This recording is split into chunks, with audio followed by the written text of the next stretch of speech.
मेरी first inquiry है कि सर उत्कर्ष बैंक जो अभी हाल फिलहाल आया है, मैंने उसके 40 शेयर लिए हुए हैं, 50 रुपए 40 पैसे पे 40 शेयर जी।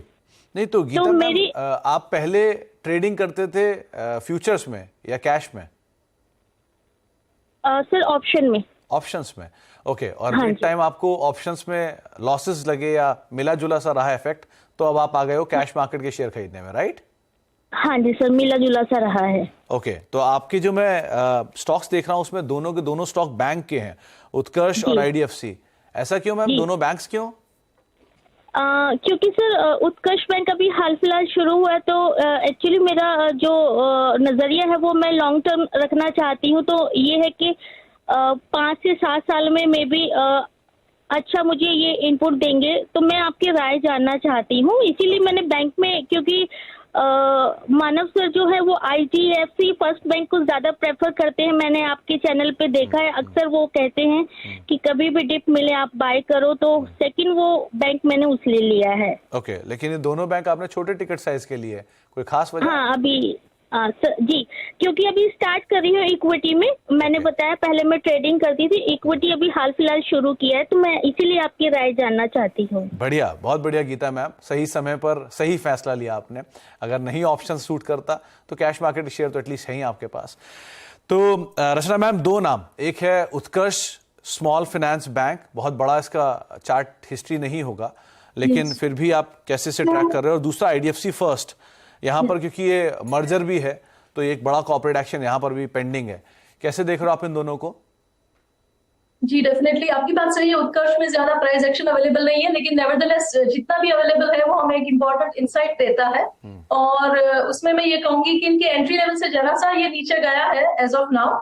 अब अनफॉर्चुनेटली ये लिस्टिंग के बाद ज्यादा इसने फर्दर हाइज नहीं बना पाया है ये, और इसीलिए ये डाउन ट्रेंड में है।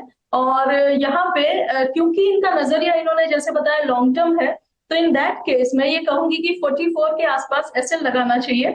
और अगर ये काउंटर 44 के आसपास का लेवल जो है इसका वो होल्ड कर लेता है, देन देयर आर चांसेस कि आने वाले टाइम में यहाँ वहां से उस लेवल के आसपास से एक रैली शुरू होने के चांसेस है, जो इसको ऊपर वाली साइड पे इनकी एंट्री को फिर से पार करा सकते हैं। यहाँ पे ब्रेकआउट या पॉजिटिव मोमेंटम में स्ट्रेंथ कब नजर आएगी, तो वो तब नजर आएगी जब ये काउंटर 54 का लेवल क्रॉस करेगा।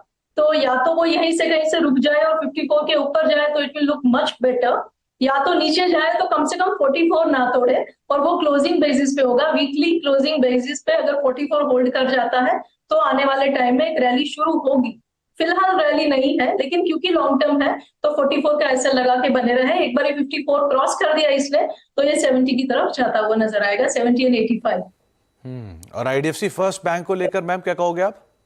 यस, आईडीएफसी फर्स्ट बैंक की जहां तक बात है तो इसमें इन्होंने ये काउंटर का चार्ट वगैरह तो अच्छा है, जस्ट कि इन्होंने अपनी एंट्री जो है वो जिस लेवल से करी है वहां ऑलरेडी काफी रैली आई हुई है उस लेवल तक, लेकिन नेवरदलेस उनको इसमें बने रहना चाहिए। ये काउंटर अच्छा लग रहा है, और यहाँ पे अगर वो अपना एक एसएल मेंटेन कर सकते हैं विच वुड बी अराउंड 75, तो यहाँ पे बने रहने में फायदा है। ये काउंटर 100 को क्रॉस करते हुए हमें आगे जाते हुए अगेन यहाँ पे इनका नजरिया क्योंकि लॉन्ग टर्म है तो 100 को क्रॉस करके 120 की तरफ जाता हुआ हमें नजर आ सकता है ओवर ए मीडियम टर्म। लेकिन एसएल जैसे बताया उस हिसाब से मेंटेन करना जरूरी है क्योंकि इनकी एंट्री काफी ऊपर के लेवल पे है। तो गीता मैम, एक 75 रुपए का स्टॉप लॉस और एक 44 रुपए का स्टॉप लॉस, ये दो नाम आपको बताए गए हैं, दोनों स्टॉप लॉस बताए गए हैं, इनको आप जरूर ध्यान रखना और अपनी पोजीशंस के अंदर आप सो फार बने रह सकते हो। आपसे मैं आगे बातचीत करूंगा। अंजना मैम, आपके पोर्टफोलियो मैंने एक चीज और ऑब्जर्व किया, आपके पास जीएमआर इंफ्रा के शेयर हैं 40 रुपए पर, एचसीसी के शेयर हैं 44 रुपए पर। क्या ये वो लॉट है कि इकट्ठे बहुत सारे शेयर ले लिए, कुछ बहुत अच्छा कर गए, कुछ अभी कमजोर रह गए, उनको आप देख ही नहीं रहे, ठीक है चलो बहुत अच्छे वाले बहुत अच्छे निकल गए, ऐसा कुछ है क्या?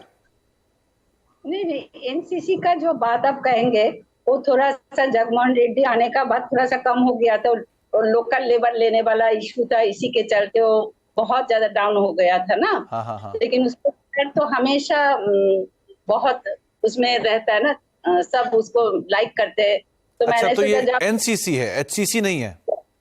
तो आप किसके बारे में? मैं एनसीसी के बारे में बोल रही हूँ। अच्छा, मेरे को टीम ने एचसीसी दिया था इसलिए मैंने वो सवाल पूछा था आपसे। की भी है, लेकिन उसका जो स्कैंडल हुआ था उसके वो 44 रुपीज में मेरा शायद है। हाँ हाँ तो वो हाँ। चाहे आपको तो 5 रुपया 10 रुपया में भी आ गया था तो ना। अंजना मैम, आपके पोर्टफोलियो में कितने स्टॉक होंगे मोर लेस? कहीं आप काउंट कर पाए हो कि सब मिला के कितने होंगे नंबर?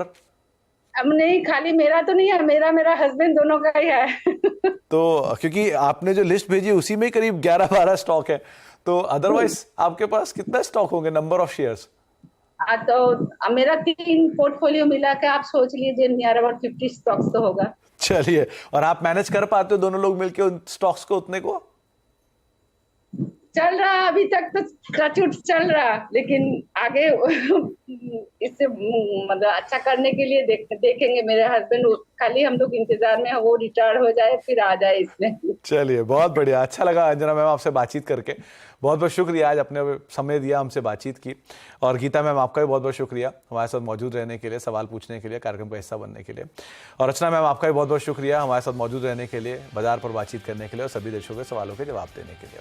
एक ब्रेक का वक्त है, लेकिन बीच में बातचीत में ही निफ्टी इंट्राडे में 19,400 के पार पहुंच के आसपास का है। और स्मॉल कैप इंडेक्स करीब 0.5% ऊपर 11,740 पर, 11,768 के हाइस वहां पर है। तो ऑलमोस्ट मार्केट्स में ब्रॉडर तरह साइड पर खरीदारी है और एडवांस क्लाइन अब 1800 की ऑलमोस्ट करीब पहुंचते हुए 1780 बढ़ने वाले और 1131 गिरने वाले स्टॉक्स देखने को मिल रहे हैं। जोरदार बाइंग है अदानी समूह में और एफ&ओ साइड पर करीब 140-145 शेयर है जो कि तेजी के साथ ट्रेड करते हुए दिखाई पड़ रहे हैं। बता दें कि मनी कंट्रोल पर दिए गए विचार एक्सपर्ट्स के अपने निजी विचार होते हैं। वेबसाइट या मैनेजमेंट इसके लिए उत्तरदायी नहीं है। यूजर्स को मनी कंट्रोल की सलाह है कि कोई भी निवेश निर्णय लेने से पहले सर्टिफाइड एक्सपर्ट की सलाह लें।